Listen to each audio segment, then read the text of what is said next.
আল্লাহ তুমি আমার গুনাহগার উম্মতকে বাঁচাও।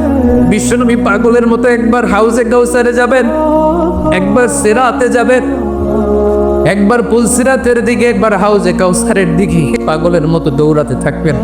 তার কোনো গুনাহগার উম্মত যাতে জাহান্নামে ঠকে না যায়, সেদিন কেউ সুপারিশ করতে পারবে না বিশ্বনবী ছাড়া। কিয়ামতের ময়দানে ওই বিভীষিকাময় সময়ে মুসিবতের কালে মানুষগুলো পাগল হয়ে বিশ্বনবীকে খুঁজতে আরম্ভ করবে। সবাই মিলে বিশ্বনবীর কাছে যে বলবে, ইয়া রাহমাতাল লিল আলামিন, ইয়া খাতামান নবীন, রাহমাতাল লিল আলামিন। দেখেন আমাদের কি অবস্থা, কি কঠিন বিপদে আমরা আছি, দাঁড়াতে পারি না, সূর্যের আলোতে ঘেমে হয়রান। আজকে কেউ সুপারিশ করতে পারবে না। সব নবীরা অপারগতা স্বীকার করেছে, তারা বলেছে আপনি ছাড়া কেউ নাকি আল্লাহর সামনে দাঁড়াতে পারবেন না, আপনি একটু সুপারিশ করেন। বিশ্বনবী বলবেন, আসো আসো, আজকের দিনে আমি ছাড়া আল্লাহর সামনে কেউ দাঁড়াতে পারবে। বিশ্বনবী মাকামে মাহমুদে যে আল্লাহু আকবার বলে সিজদায় লুটিয়ে পড়বেন। আল্লাহ রাব্বুল আলামিন বিশ্বনবীকে এমন কিছু চমৎকার শব্দ শেখাবেন, ওই শব্দগুলো দিয়ে আল্লাহর প্রশংসা করে বিশ্বনবী কাঁদতে আরম্ভ করবেন। বিশ্বনবী এমন ভাবে অজর দ্বারায় সিজদায় লুটিয়ে পড়ে কাঁদবেন, রব্বুল আলামিনের রহমতের দরিয়ায় জোশ লেগে যাবে। রব্বুল আলামিন এই দৃশ্য থেকে সহ্য করতে পারবেন না। রব্বুল আলামিন বলবেন, ইয়া মুহাম্মদ ইরফা রাসাক, ও নবী আপনি মাথা তোলেন, আপনি যা চাবেন তাই দিতে। নবী আপনি সিজদা থেকে মাথা তুলেন, সাল তুতা, যা চাবেন তাই দেব, ওয়াশফা তুশাফা, যার জন্য সুপারিশ করবেন তার সুপারিশ কবুল করে নিন। যে বিভীষিকাময় সময়ে প্রত্যেক নবী বলেছেন আমি পারবো না, প্রত্যেক নবী বলেছেন নাফসি নাফসি, আমার কি হবে আমি জানি না, আল্লাহ আমারে বাঁচা। প্রতিটি নবী বলবেন নাফসি নাফসি, আল্লাহ তুমি আমারে বাঁচাও আমারে বাঁচাও। বিশ্বনবী মাথা তুলবেন, তুলে বলবেন রব্বি হাবলি উম্মতি, আল্লাহ তুমি আমার গুনাহগার উম্মতকে বাঁচাও। এই দুনিয়ার বুকে রব্বুল আলামিন সব নবীকে একটা করে দাওয়া মুস্তাজাবা দিয়েছেন, মানে যে দোয়া করলে কবুল হয়ে যায় সাথে সাথেই। দাও বিহা, দুনিয়ার সব নবীরা ওই দোয়াটা দুনিয়ায় করে ফেলেছে। সব নবীকে আল্লাহ একটা করে দোয়া দিয়েছেন, নবী দোয়া করলেই কবুল। সব নবীরা ওই দোয়া করে ফেলেছে দুনিয়াতে। বিশ্বনবী বলেন আমি করি নাই। ওয়া ইন্নী আখতাবিউ দাওয়াতি শাফাআতান লি উম্মতি ইয়াউমাল কিয়ামাহ, আমার ওই স্পেশাল দোয়াটা আমি দুনিয়ার বুকে কঠিন বিপদে পড়েও কোনোদিন করি নাই। আমি আমার স্পেশাল দোয়াটা কিয়ামতের দিন আমার গুনাহগার উম্মতকে সুপারিশের জন্য রেখে দিয়েছি। আল্লাহ বলবেন নবীর ফারাসাক, মাথা তোলেন, আর কাটবেন না। বিশ্বনবী মাথা তুলবেন, আল্লাহ বলবেন সাল তুতা, আপনি যা চাবেন তাই দেব, ওয়াশফা তুশাফা, সুপারিশ করেন সুপারিশ কবুল করব। বিশ্বনবী বলবেন আল্লাহ ওই স্পেশাল দোয়াটা দুনিয়াতে করি নাই, আজকে আমি তোমার দরবারে দাঁড়িয়ে কিয়ামতের দিন ওই দোয়াটা করছি। আল্লাহ আমার যে উম্মতের হৃদয়ে যাররা পরিমাণ ঈমান আছে, আমার একটা উম্মতকেও তুমি জাহান্নামে ঠকাতে পারবে না। বিশ্বনবী পাগলের মতো একবার হাউজে কাউসারে যাবেন, একবার সিরাতে যাবেন, একবার পুলসিরাতের দিকে, একবার হাউজে কাউসারের দিকে পাগলের মতো দৌড়াতে থাকবেন। তার কোনো গুনাহগার উম্মত যাতে জাহান্নামে ঠকে না যায়, সেদিন কেউ সুপারিশ করতে পারবে না বিশ্বনবী ছাড়া। এজন্য 5 নম্বর আল্লাহ বললেন, মান যাল্লাযী ইয়াশফাউ ইনদাহু ইল্লা বিইযনিহি, কার সাহস আছে, কার এত বড় বুকের বাটা কিয়ামতের কঠিন দিন আল্লাহর সামনে দাঁড়িয়ে সুপারিশ করবে? কারো ক্ষমতা নাই।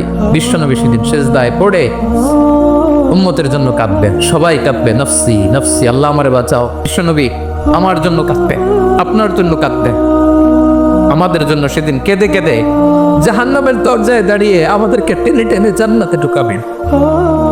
এজন্যই বিশ্বনবীর ভালোবাসা যেন আমাদের হৃদয়ে ভরপুর থাকে। আমার ভাইয়েরা, প্রতি শুক্রবার বিশ্বনবীর উপরে বেশি বেশি যেন আমরা দুরূদ পড়ি। আমরা যখন বিশ্বনবীর সালাম দেই, দুরূদ পড়ি, একদল স্পেশাল ফেরেশতা আছে যারা বিশ্বনবীর দুরূদটা নিয়ে সরাসরি বিশ্বনবীর রওজায় যায়। যে বলে অমুকের বেটা অমুক আপনারে সালাম দিয়েছে, বিশ্বনবী নিজ কবরের থেকে নিজেই সালামের উত্তর দেয়। বিশ্বনবীর ভালোবাসা যেন আমাদের হৃদয়ে থাকে, বিশ্বনবীর সুন্নাহ দিয়ে যেন আমাদের জীবনটাকে সাজাই, পারা যাবে ইনশাআল্লাহ। বিশ্বনবীর ভালোবাসা ছাড়া কেউ জান্নাতে ঢুকতে পারবে। বিশ্বনবীর পক্ষে আমরা বলব, বিশ্বনবীর পক্ষে আমরা লিখব, সেদিন বিশ্বনবী ছাড়া কেউ সুপারিশ করতে পারবে না। 5 নম্বর আল্লাহ বললেন, মান দাল্লাযী ইয়াশফাউ ইনদাহু ইল্লা বিইذনি, কে আছে সুপারিশ করবে আল্লাহর সামনে আর আপনি আপনার বাবার দরবারে যে সেজদা দেন। হ্যাঁ, ইব্রাহিম আলাইহিস সালাম থারথার করে কাঁপবে আর বলবে নাফসি নাফসি, আল্লাহ আমারে বাঁচাও। মুসা আলাইহিস সালাম থারথার করে কাঁপবে, আল্লাহ নাফসি নাফসি, আমারে বাঁচাও। আর আপনি পীরের দরবারে যে সেজদা দেন, কোথায় আছেন আপনি? খবরদার, কেউ বাঁচাতে পারবে না। যাকে ইল্লা আল্লাহ যাকে অনুমতি দেন, বিশ্বনবীকে দিবেন, নবীদেরকে দিবেন, এরপরে আল্লাহ তার স্পেশাল ওয়ালিদেরকে, মুত্তাকিনদেরকে, শহীদদেরকে, সিলেক্টেড বান্দাদেরকে দিবেন। কিন্তু কাকে দিবেন, কার জন্য দিবেন, দুনিয়ার কেউ জানে না একজন ছাড়া তিনি কে। কিন্তু আপনি যারে মানেন, যার পায়ে সেজদায় লুটিয়ে পড়ে থাকেন, তারে যে আল্লাহ দিবেন, এটার কোনো গ্যারান্টি আছে? কথা বলেন। এজন্য জপতে হবে একজনের নাম, আওয়াজ করে বলুন তিনি কে। আয়াতুল কুরসির 5 নাম্বার কথা হচ্ছে, সেদিন কেউ কারো উপকারে আসবে না, সুপারিশ করার সুযোগ পাবে না, আল্লাহ যাকে অনুমতি দেয় তিনি ছাড়া। আল্লাহ যদি কাউকে দয়া করে অনুমতি দেয় তাহলে করতে পারবে, তাহলে পারবে। সেই কিয়ামতের দিনটা বড্ড ভয়ঙ্কর, কেউ সুপারিশ করার সাহস পাবে না। আরে আমার অবস্থা কি আমি জানি না, আমি আবার কারোর জন্য সুপারিশ করব? কথা বুঝেন নাই? আমার কি হবে আমি জানি, তা আমি আরেকজন নিয়ে টেনশন করার সুযোগ কোথায়? ইয়া নাফসি, আল্লাহ আমারে বাঁচাও, আমারে বাঁচাও, আমারে বাঁচাও। কাঁদতে কাঁদতে মানুষ হয়রান হয়ে যাবে, নাকি আবার আরেকজনের বাঁচাও।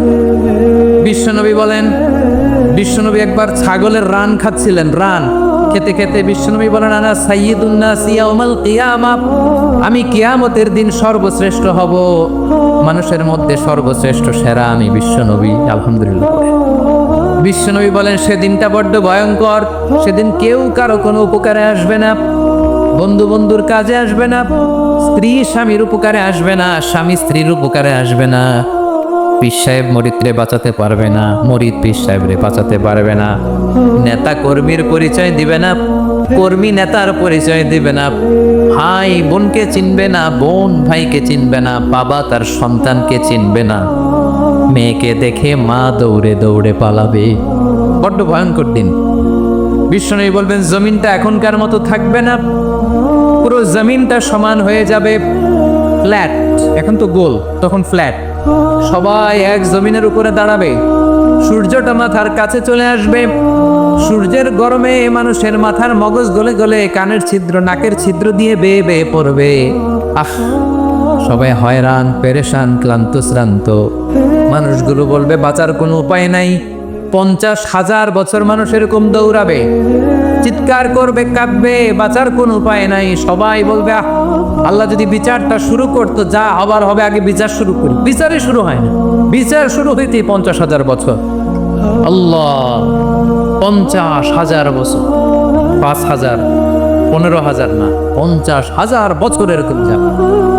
মানুষগুলো কাঁদতে কাঁদতে বলবে, চলো আমরা আদম আলাইহিস সালামের কাছে যাই, যেন আল্লাহরে যে সুপারিশ করে, আল্লাহ আপনি বিচার শুরু করেন।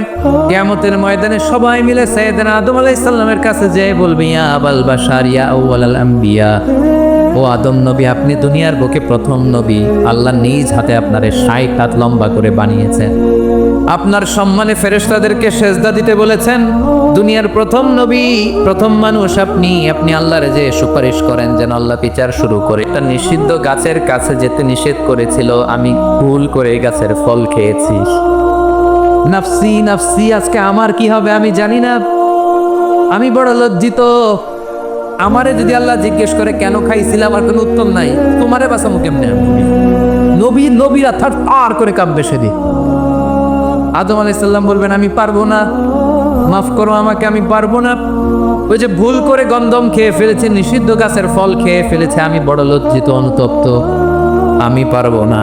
আজকে আল্লাহ এত রাগান্বিত হয়েছে, আগে কখনো আল্লাহ এত রাগান্বিত হয় নাই, ভবিষ্যতে আল্লাহ কখনো এত রাগান্বিত হবে না। আমি পারবো না, এক কাজ করো, তোমরা নূহ আলাইহিস সালামের কাছে যাও।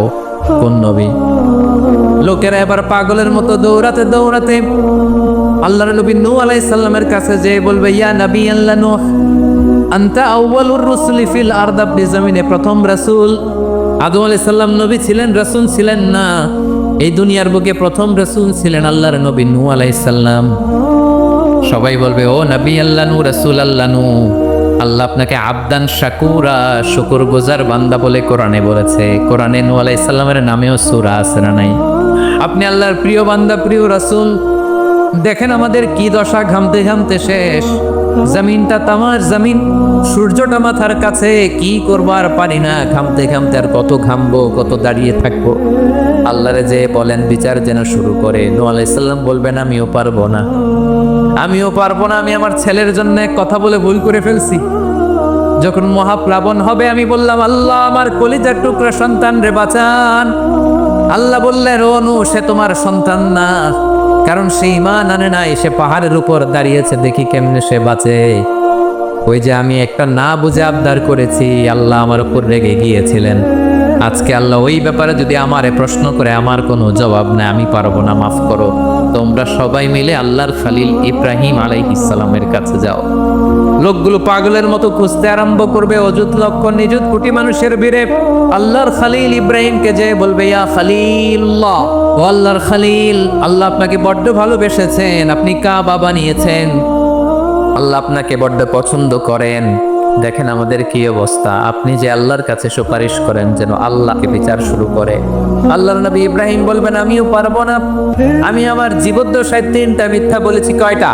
আসলে মিথ্যা না, একটু টুইস্ট করে, কৌশল করে কথা বলেছিলেন, ওটাকে হাদিসে মিথ্যা বলা হয়েছে। আমি জীবনে 3টা মিথ্যা বলেছি, জীবন বাঁচানোর তাগিদে কৌশল করে 3টা কথা বলেছি। আজকের এই কঠিন ময়দানে আল্লাহ যদি ওই 3টা কথার ব্যাপারে জিজ্ঞেস করে, লজ্জায় আমি মাথা দেখাতে পারবো না, আমিও পারবো না, আমিও পারবো না। আজকে আল্লাহ এত রেগে আছে, আগে কখনো এত রাগে নাই, পরেও রাখবে না। তোমরা সবাই মিলে বনি ইসরাইলের নবী মূসা আলাইহিস সালামের কাছে যাও।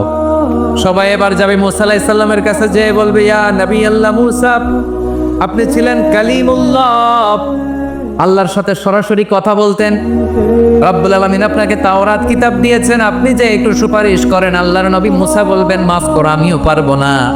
আমি দুনিয়ার বুকে ভুল করে একটা মানুষকে মেরে ফেলেছি। আমি মারছিলাম আদব শিক্ষা দেওয়ার জন্য, এক থাপ্পড়ে যে ওই লোক মরেই যাবে আমি জানতাম না। আজকে আল্লাহ যদি জিজ্ঞেস করে কেন মারলা, জবাব আছে? ওই লজ্জায় আমি অনুতপ্ত, আমি পারবো না, আমার এই কথা বলো না। আজকে আল্লাহ পড়তে রেগে আছে, আমি পারবো না। তোমরা আল্লাহর নবী ঈসা আলাইহিস সালামের কাছে যাও। কিয়ামতের ময়দানে মানুষগুলো পাগল পাড়া হয়ে আল্লাহর নবী ঈসা আলাইহিস সালামের কাছে যাবে, যে বলবে, নবী ঈসা আপনি রূহুল্লাহ, বাবা ছাড়া আল্লাহ আপনাকে বানিয়েছেন, ইনজিল কিতাব দিয়েছেন, কিন্তু মানুষকে আপনি জীবিত করতে পারতেন। আজকের এই কঠিন বিপদের দিনে আপনি আমাদের সাহায্য করেন। আল্লাহর কাছে যে বলেন যেন বিচার শুরু করে। ঈসা আলাইহিস সালাম বলবেন, আমিও পারবো না। ইন্নী উবিদতু মিন দুনিল্লাহ, আমার উম্মত খ্রিস্টানেরা আল্লাহরে বাদ দিয়ে আমি ঈসার ইবাদত করেছে। আমার মা মেরি আর আমাকে ডাকতো জেসাস ক্রাইস্ট, আমার আবাদত করেছে। যদিও আমি আমার আবাদত করতে বলি না, ঈসা আলাইহিস সালামও আবাদত করতে বলেছেন একজনের, তিনি কে? আল্লাহর নবী ঈসা আলাইহিস সালাম বলবেন, আমিও পারবো না। আজকে আল্লাহ অনেক রেগে আছে, আমি পারবো না। তবে একটা পরামর্শ দিতে পারি, একটা সাজেশন দিতে পারি। আজকের দিনে এই কঠিন মুসিবতের কালে, এই কঠিন সময়ে কেউ আল্লাহর দরবারে দাঁড়িয়ে একটা টু শব্দ করার ক্ষমতা কারো নাই, একমাত্র আখিরি জামানার পয়গাম্বর বিশ্বনবী মুহাম্মদুর রাসূলুল্লাহ ছাড়া। মানুষগুলো এবার আগুনের মধ্যে পানি দিলে যেমনি আগুন নিভে যায়, দাউ দাউ করা হৃদয়ে জ্বলন্ত আগুন তাদের ঠান্ডা হবে। কিয়ামতের ময়দানে ওই বিভীষিকাময় সময়ে, মুসিবতের কালে মানুষগুলো পাগল হয়ে বিশ্বনবীকে খুঁজতে আরম্ভ করবে। সবাই মিলে বিশ্বনবীর কাছে যে বলবে, ইয়া রাহমাতাল লিল আলামিন, ইয়া খাতামান নবীন, রাহমাতাল লিল আলামিন। দেখেন আমাদের কি অবস্থা, কি কঠিন বিপদে আমরা আছি, দাঁড়াতে পারি না, সূর্যের আলোতে ঘেমে হয়রান। আজকে কেউ সুপারিশ করতে পারবে না। সব নবীরা অপারগতা স্বীকার করেছে, তারা বলেছে আপনি ছাড়া কেউ নাকি আল্লাহর সামনে দাঁড়াতে পারবেন না, আপনি একটু সুপারিশ করেন। বিশ্বনবী বলবেন, আসো। আজকের দিনে আমি ছাড়া আল্লাহর সামনে কেউ দাঁড়াতে পারবে না। বিশ্বনবী বলবেন, আল্লাহ ওই স্পেশাল দোয়াটা দুনিয়াতে করি নাই, আজকে আমি তোমার দরবারে দাঁড়িয়ে কিয়ামতের দিন ওই দোয়াটা করছি। আল্লাহ, আমার যে উম্মতের হৃদয়ে যাররা পরিমাণ ঈমান আছে, আমার একটা উম্মতকেও তুমি জাহান্নামে ঠোকাতে পারবে না। বিশ্বনবী পাগলের মতো একবার হাউজে কাউসারে যাবেন, একবার সিরাতে যাবেন, একবার পুলসিরাতের দিকে, একবার হাউজে কাউসারের দিকে পাগলের মতো দৌড়াতে থাকবেন। তার কোনো গুনাহগার উম্মত যাতে জাহান্নামে ঢুকে না যায়, সেদিন কেউ সুপারিশ করতে পারবে না, বিশ্বনবী ছাড়া। কারো ক্ষমতা নাই। বিশ্বনবী সেদিন সেজদায় পড়ে উম্মতের জন্য কাঁদবে, সবাই কাঁদবে, নফসি নফসি, আল্লাহ আমারে বাঁচাও বাঁচাও। বিশ্বনবী বলবে, উম্মাতি উম্মাতি।